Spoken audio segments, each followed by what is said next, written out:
No puede ser, mi última historia de Wattpad solo llegó a las 10 visualizaciones, ya no sé cómo hacer que mis historias tengan más expresividad y belleza. ¿Qué debo hacer? Creo que este es el fin de mi carrera literaria. No te angusties más, joven escritor, porque hemos venido a ayudarte. Agria. Por el amor de Mary Shelley, ¿quién eres tú? Nosotros somos los encomendados de la gran diosa de la literatura Paola Delgado. Hemos venido porque notamos que se te dificulta mucho distinguir los diferentes tipos de figuras retóricas y cómo emplearlos correctamente. Pero antes que nada, ¿qué es una figura retórica? Las figuras retóricas son maneras no convencionales de utilizar las palabras para otorgarles belleza, expresividad o mayor vivacidad con el objetivo de persuadir, sugerir o emocionar al lector. En otras palabras, son diferentes aspectos de la literatura que puedes utilizar para darle a tu historia más inmersividad, credibilidad y fluidez, haciendo de esta más disfrutable al lector. Eso es genial, sí.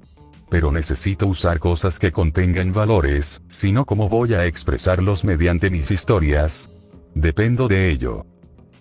Pero lo que tú no sabes es que las figuras retóricas están relacionadas con los valores QAM. Los valores QAM. Los valores QAM, ya que no solo estás empleando la responsabilidad en usar correctamente las figuras retóricas de forma gramática, sino que también estás utilizando la misma herramienta que usan todas las historias literarias importantes en el mundo, las cuales contienen los diferentes valores QAM. Pero, ¿por qué no dejo mejor que los demás te lo expliquen un poco más a fondo? Primero en las figuras retóricas tenemos a la imagen, y básicamente es cuando el autor usa lenguaje que evoca a los 5 sentidos y describe muy detalladamente las sensaciones para que el lector pueda tener una clara y viva imagen de lo que está relatando. En los ejemplos tenemos labios dulces como la miel, y con esto no se refiere a que literalmente los labios de una persona tengan el sabor a la miel, sino que le dan una sensación de dulzura. Y en el otro ejemplo tenemos mi corazón retumba como tambor. Eso no se refiere a que el corazón tenga literalmente un tambor adentro que estén tocando, sino que tiene el corazón muy acelerado. Después tenemos a la metáfora, y básicamente es cuando un autor usa el lenguaje figurado para referirse a algo sin nombrarlo específicamente. O sea, como que usa la interpretación de otras cosas para dar a entender un nuevo significado. Y en los ejemplos tenemos estoy loca por ti. Con esto no se refiere a que a una persona esté de que literalmente enferma, o sea, con una enfermedad mental, sino que se refiere a que alguien está como súper obsesionado con otra persona. Y en el segundo ejemplo tenemos las esmeraldas de tus ojos. Con esto tampoco se refiere a que una persona literalmente tenga una esmeralda en los ojos, sino que está haciendo alusión al color. Número 4. La metonimia. La metonimia se utiliza para reemplazar o sustituir un término por otro cuando estos tienen algo en común. Es decir, la metonimia está basada en una relación de cercanía, ya sea casualidad, procedencia o sucesión. Algunos tipos de metonimia son contenedor por contenido. Cuando hablamos de comidas o bebidas, usualmente no mencionamos el material del que está hecho el envase de donde estamos comiendo o bebiendo. Simplemente basta con decir, me tomé un vaso de, e incluir lo que venía dentro.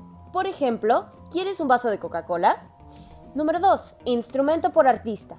Muchas áreas artísticas utilizan este recurso para evitar repeticiones.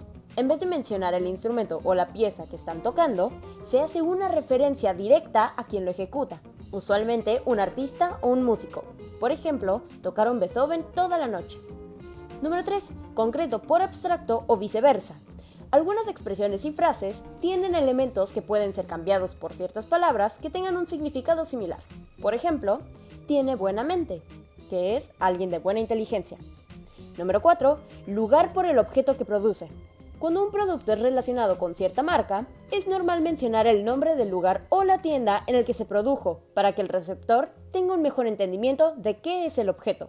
Ejemplo, me regalaron una Louis Vuitton, o sea, una bolsa. Número 5. Sinécdoque. La sinécdoque se utiliza de una manera similar a la metonimia. Esta consiste en designar una cosa con el nombre de otra, es decir, sustituir una palabra o frase con otra que logre darse a entender de una forma parecida. Específicamente, la sinécdoque se aplica en los siguientes casos para designar 1. El todo por la parte. Ejemplo, el país tuvo una actuación encomiable en la Asamblea General de las Naciones Unidas. En lugar de, la delegación diplomática del país tuvo una actuación encomiable en la Asamblea General de las Naciones Unidas. Número 2. La parte por el todo. En su casa tiene 4 bocas que alimentar, antes que en su casa tiene 4 personas que alimentar. Número 3. La especie por el género. El hombre se destruye a sí mismo con las guerras, en vez de decir, el ser humano se destruye a sí mismo con las guerras. Número 4. El género por la especie. Montó a la bestia con gran autoridad, en lugar de montó al caballo con gran autoridad. Número 5. La cosa por el material de que está hecha. Sabía blandir el acero como un maestro, en vez de sabía blandir la espada como un maestro. La ironía. La ironía se divide en 3 ramas distintas, entre ellas la ironía verbal, la ironía de la situación o la ironía dramática, cada una con sus diferentes características y situaciones. La ironía verbal es cuando quien habla dice lo contrario de lo que piensa. Eso es ironía verbal. Cuando va más allá, dice lo contrario de lo que piensa y trata de ser un poco ácido y cruel, como si se estuviese riendo de algo, entonces sí, es sarcasmo. Ironía de la situación. La ironía situacional es un evento u ocasión a la que el resultado es significativamente diferente de lo esperado o considerado apropiado. También se le llama ironía del destino, ironía de los acontecimientos e ironía de las circunstancias.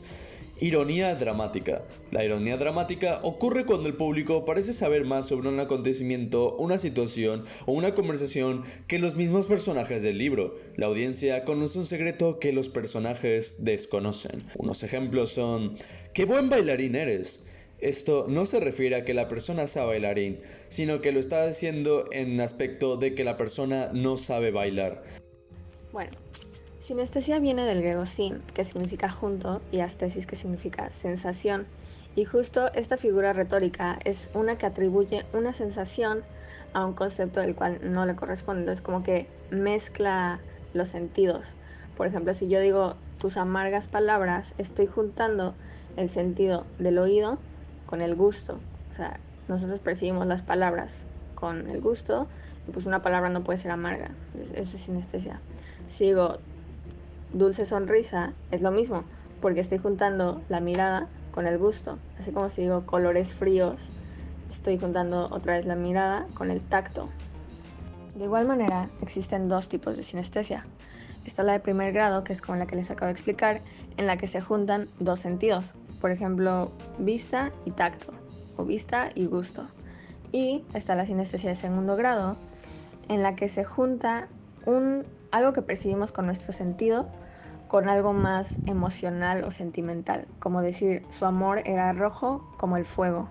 Entonces ahí estás juntando la vista y algo que se siente, o sea, pero no es con un sentido, sino es emocional. Al final del día, la retórica es una herramienta de creación que nos permite expresar esos sentimientos que son difíciles de expresar, esas cosas que se sienten más de lo que se tocan y se ven, y abrir las posibilidades de expresión más allá del lenguaje tradicional. Como dice Jack Durant, la retórica es el arte de la palabra fingida. Muchas gracias a todos, de verdad. Ahora sé cómo usar las figuras retóricas correctamente. Bueno, me voy a escribir otra historia fanfic de Ben 10 en el mundo de 31 minutos. Adiós.